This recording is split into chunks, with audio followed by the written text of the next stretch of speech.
Brought to you bye रजनीगंधा। यूं ही नहीं ताज ताज बन जाता है। शिल्पकारों का हुनर और चुनिंदा संगमरमर ताज को नायाब बनाते हैं। कुछ ऐसे ही चुनिंदा जगहों से बस खास ही चुनकर लाता हूँ। कतरे कतरे को मैं हीरे सा परखता हूँ। यूं ही नहीं मैं रजनीगंधा बन जाता हूँ। इंतज़ार की घड़ियां ऐसा लगता है कि आखिरकार ख़त्म हो रही हैं। वो आईपीओ जिसका इंतज़ार भारत का शेयर बाज़ार बहुत लंबे समय से कर रहा है, वो अब आने के आसार साफ दिख रहे हैं। लेकिन इसके साथ खड़ी हो गई एक दुविधा, क्या करूं क्या ना करूं। बहुत ऐसी मुश्किल आई, कोई तो इसका हल बता दे मेरे भाई। इस तरह का गाना अब निवेशकों के दिमाग में चलेगा। और ये निवेशक वो हैं जो पैसा लगाना चाहते हैं और वो हैं जिनका पैसा लगा हुआ है। तो भारत के सबसे अमीर इंसान मुकेश अंबानी की कंपनी रिलायंस इंडस्ट्रीज का टेलीकॉम कारोबार अलग होकर उसकी लिस्टिंग की तैयारी चल रही है। जियो का आईपीओ अब, क्योंकि मुकेश अंबानी की तरफ से ऐलान आ गया है कि जियो का आईपीओ 2026 में ही आ जाएगा, तो इसका मतलब हुआ कि अब ये अभी तक का भारत का सबसे बड़ा आईपीओ होगा। इस कंपनी का वैल्यूएशन 11 से 12 लाख करोड़ रुपए ये देख रहे हैं। लेकिन अब ये बाजार के लिए एक बड़ी दुविधा का प्रश्न बन गया है। क्यों बन गया है? क्योंकि ये एक दुधारी तलवार जैसा हो रहा है कि क्या वैल्यू अनलॉकिंग होगी, जैसे ही नया कारोबार लिस्ट होगा उसकी वैल्यू जुड़ेगी और इन्वेस्टर और अपने आप को और अमीर महसूस करेंगे, उनकी नेशनल वेल्थ बढ़ जाएगी। या रिलायंस इंडस्ट्रीज जो अभी तक एक कारोबार के तौर पे, एक कॉन्ग्लोमरेट के तौर पे देखी जाती थी, जिसमें बहुत ग्रोथ दिखती थी, उसमें होल्डिंग कंपनी का डिस्काउंट आ जाएगा और उसका भाव गिर जाएगा, जिसकी वजह से हो सकता है कि जो अभी मौजूदा इन्वेस्टर हैं रिलायंस के और जो जियो के भी पोटेंशियल इन्वेस्टर हो सकते हैं, उनको अपने वैल्यूएशन सिकुड़ते हुए, कम होते हुए नजर आए। अब जो लिस्टिंग है जियो की, वो एक तरह से देखें तो वो एक वैल्यूएशन एक्सरसाइज ही है, क्योंकि जियो का कारोबार चल रहा है, बिल्कुल धुआंधार चल रहा है, सब देख रहे हैं। अब कैसे चल रहा है इस पे अलग अलग तरह के सवाल हो सकते हैं, लेकिन काम चल रहा है।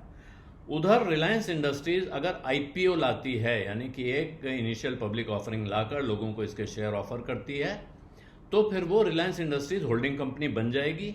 इसकी वजह से उसके वैल्यूएशन में कितना डिस्काउंट आएगा, ये प्रश्न है। ये डिस्काउंट 5% से लेकर 20% तक का हो सकता है उसके मौजूदा भाव पर।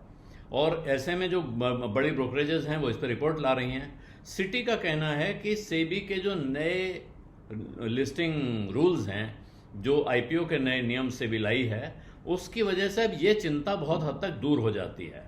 उधर बीएनपी पारिबा का कहना है कि 10% का डिस्काउंट तो मान के चलना चाहिए जियो प्लेटफॉर्म्स में, क्योंकि रिलायंस इंडस्ट्रीज होल्डिंग कंपनी होगी तो करीब करीब 10% उसमें गिर जाए, ये मान लेना चाहिए।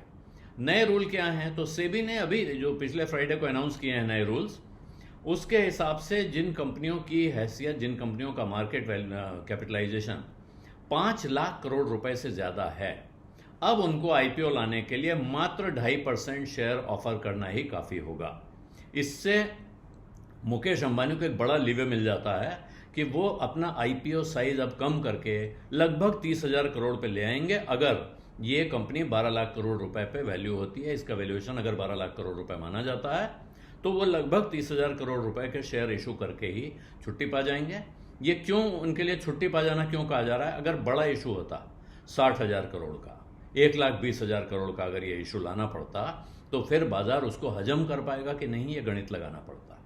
बाजार में एक समय में कितना बड़ा इशू हजम करने की, कितना पैसा लगाने की क्षमता है, ये बाजार को देखना पड़ता है। कई बार ऐसा हुआ है इतिहास में, ये पहला मौका नहीं होगा जब कोई बहुत बड़ी कंपनी बहुत बड़ा इशू लेके आती है और उसके दबाव में पूरा बाजार धराशायी हो जाता है। इसलिए ये प्रेशर लगातार बना हुआ है और इसीलिए इस वक्त ये माना जा रहा है कि अभी तक क्या है, पब्लिक शेयर होल्डिंग अगर 15% से कम है डेट ऑफ लिस्टिंग पर, जो वो भी रिलैक्स कर दिया है उन्होंने, जो पब्लिक होल्डिंग के नियम है कि पब्लिक की शेयर होल्डिंग, पब्लिक का मतलब जो प्रमोटर और प्रमोटर से जुड़े हुए लोग हैं, यानी इस किस्से में मुकेश अंबानी, उनका परिवार, रिलायंस इंडस्ट्रीज, उसकी सब्सिडरी कंपनीज और उनसे जुड़े हुए जो भी की मैनेजमेंट प्रोफेशनल्स हैं या प्रमोटर के एसोसिएट्स माने जाते हैं, उनके पास अगर ये शेयर होल्डिंग 15% से कम है तो अब उन्हें 5 साल के अंदर 15% पब्लिक शेयर होल्डिंग अचीव करनी होगी और उसके बाद 5 साल और मिलेंगे। 10 साल के अंदर उन्हें 25% पब्लिक शेयर होल्डिंग का नॉर्म पूरा करना पड़ेगा। अभी तक रूल था कि 2 साल के अंदर 10% मिनिमम पब्लिक शेयर होल्डिंग करनी होगी और आने वाले 5 साल में उसको 25% तक पहुंचाना होगा। तो ये एक बड़ी राहत बड़ी कंपनी के लिहाज से उनको सामने मिलने जा रही है, बिल्कुल साफ दिखाई पड़ रहा है। और ये जो 2 नियम दिख रहे हैं, इसकी वजह से जैसा मैंने अभी बताया कि जियो प्लेटफॉर्म्स के ऊपर जो सप्लाई ओवरहैंग है वो कम हो जाएगा। अगर बहुत बड़ी संख्या में शेयर बाजार में बेच दिए जाते हैं तो जिन लोगों के हाथ जाते हैं फिर वो सोचते हैं कि भाई अब निकालो, पैसा बनाओ। जरा भी पैसा बनाने का मौका मिलता है तो वो उसको बेचते हैं। इससे पहले इस जियो प्लेटफॉर्म्स में जिन कंपनियों ने, जिन प्राइवेट इन्वेस्टर्स ने, जिन पीई कंपनियों ने पैसा लगा के रखा हुआ है, बहुत सारे लोग हैं, बहुत कम लोग नहीं हैं, दुनिया के नामी गिरामी नाम इस किस्से में जुड़े हुए हैं, उनका भी एक अनलॉकिंग पीरियड होता है, एक लॉक इन पीरियड होता है, जिसके बाद वो अनलॉक हो जाते हैं। पहले वो आते हैं बाजार में कि अब अपने शेयर निकालें, भाई बाजार में भाव आ गया है। कुछ तो उनमें से इस वक्त पब्लिक इशू के साथ OFS करेंगे, यानी ऑफर फॉर सेल लाएंगे कि हमारे शेयर आप इसी में लगा दीजिए, IPO में ही चले जाएं, बहुत अच्छी बात है। तो प्रमोटर उसमें अपने शेयरों के साथ उनका शेयर भी दे सकते हैं और अलग से वो उसके बाद अगर उसमें वो नहीं जोड़ पाते हैं तो फिर वो इंतजार करते हैं कब लॉक इन खुले, उस दिन हम अपना शेयर बेचेंगे। इसीलिए आप पाते हैं जो नई लिस्टेड कंपनियां हैं, लिस्टिंग के कुछ समय के बाद, वो 90 दिन का पीरियड है शायद, उनका जो लॉक इन खुलता है उस दिन अचानक बड़ी भारी सप्लाई आती है और उस दिन तमाम शेयर तेजी से गिरते हुए दिखाई देते हैं। तो अब इस वक्त बाजार में इस बात को लेके दुविधा है, डिबेट चल रही है कि ये अच्छा होने जा रहा है कि नहीं होने जा रहा है। इसमें सिटी जो है वो सबसे मजबूती से बुलिश हैं, वो रिलायंस के पक्ष में बोल रहे हैं। उनका कहना है कि हमारी राय ये है कि रिलायंस के लिए जो जियो प्लेटफॉर्म के लिस्ट होने के साथ होल्डिंग कंपनी बनने वाली जो चिंताएं हैं वो बहुत ज़्यादा हैं नहीं, बिल्कुल बेबुनियाद कहेंगे। अंग्रेजी में उन्होंने अनवारंटेड शब्द का इस्तेमाल किया है, हिंदी में अवांछित कहेंगे इसे। मतलब उनका कहना है ये सवाल उठाने की कोई ज़रूरत नहीं है। अब जो सेबी ने लिस्टिंग रिक्वायरमेंट्स में चेंज कर दी है, इसके बाद इससे बहुत फर्क नहीं पड़ना चाहिए। और वो कह रहे हैं कि हमें उम्मीद ये है कि जैसे सेबी को समझ में आया ऐसे बाजार को भी समझ में आएगा और इसके बाद वो बाजार हमारी तरह ही इस विषय पे विचार करेगा। उनका कहना है कि जियो प्लेटफॉर्म्स उनके हिसाब से $135 बिलियन का कारोबार है, वो इसकी एंटरप्राइज वैल्यू $135 बिलियन देख रहे हैं।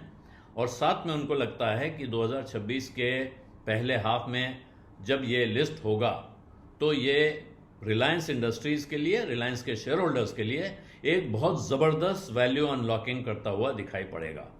और एक उनको और बड़ा पॉजिटिव दिख रहा है कि ये जो $3 अरब का लिक्विडिटी ओवरहैंग था और शेयर सप्लाई बहुत बड़ी संख्या में आने वाली थी, ये दोनों इस नियम बदलने की वजह से दूर हो गई हैं और इसीलिए अब उन्हें लगता है कि भारत का बाजार इस इशू को बहुत आसानी से हजम कर पाएगा।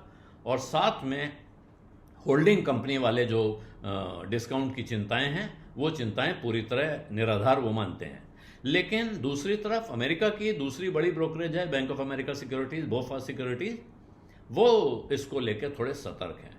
उनका कहना है कि भाई जो इस वक्त इन्वेस्टर जिस सवाल से जूझ रहे हैं वो की क्वेश्चन है, वो ये है कि अगर होल्डिंग कंपनी डिस्काउंट अप्लाई होगा तो फिर कि अगर रिलायंस का सम ऑफ द पार्ट्स बिजनेस देखेंगे कि ये बिजनेस जुड़े हुए थे, अब अलग होते हैं और इसमें से एक कंपनी दूसरी कंपनी की मालिक है, तो ये फिर होल्डिंग कंपनी डिस्काउंट क्यों लागू नहीं होगा।